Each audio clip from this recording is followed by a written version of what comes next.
જ્ઞાની ભક્તની વાત. સુંદર નંદનવન જેવું એક વન હતું, જેના રક્ષક હતા વનદેવ. તે ખૂબ જ દયાળુ અને શક્તિશાળી હતા. ગામના 4 અલગ અલગ લોકો તેમની પાસે આવતા, દરેકની ભક્તિ જુદા જુદા ભાવની હતી. પહેલા આવતા દુઃખી લોકો. તેઓ જીવનના દુઃખમાંથી મુક્ત થવા, આંસુ લૂછવા અને માનસિક શાંતિ મેળવવા માટે વનદેવને પ્રાર્થના કરતા.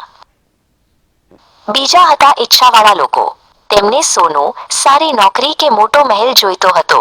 તેઓ સ્વાર્થ સાથે વનદેવની પૂજા કરતા, જેથી તેમની ઈચ્છાઓ પૂરી થાય. ત્રીજા આવતા જિજ્ઞાસુ લોકો. તેમને બધું જાણવું હતું. આ વન કોણે બનાવ્યું? તેના નિયમો શું છે? તેઓ ફક્ત પ્રશ્નોના જવાબો અને જ્ઞાન શોધતા હતા. અને ચોથી હતી શાંતિ. તે યુવાન હતી, પરંતુ તેની ભક્તિ સૌથી અલગ હતી. તે ક્યારેય કશું માંગતી નહીં, ફક્ત વનદેવને જોયા કરતી અને તેમના જ વિચારોમાં ખોવાયેલી રહેતી. શાંતિની આ એકાગ્રતા જોઈને એક દિવસ વનદેવે તેને પૂછ્યું, શા માટે તું કશું માંગતી નથી? દુઃખી લોકો શાંતિ માંગે છે, ઈચ્છાવાળા ધન માંગે છે અને જિજ્ઞાસુ જ્ઞાન માંગે છે. શ્રદ્ધાળુઓએ તો કશુંક માંગવું જ જોઈએ ને.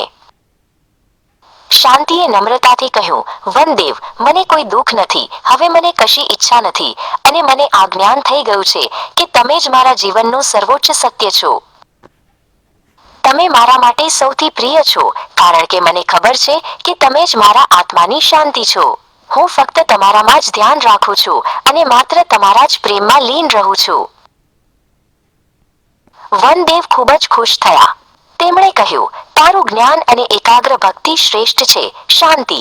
જે જ્ઞાની ભક્ત મને આત્માથી પ્રિય ગણે છે, તે મને પણ સૌથી પ્રિય હોય છે.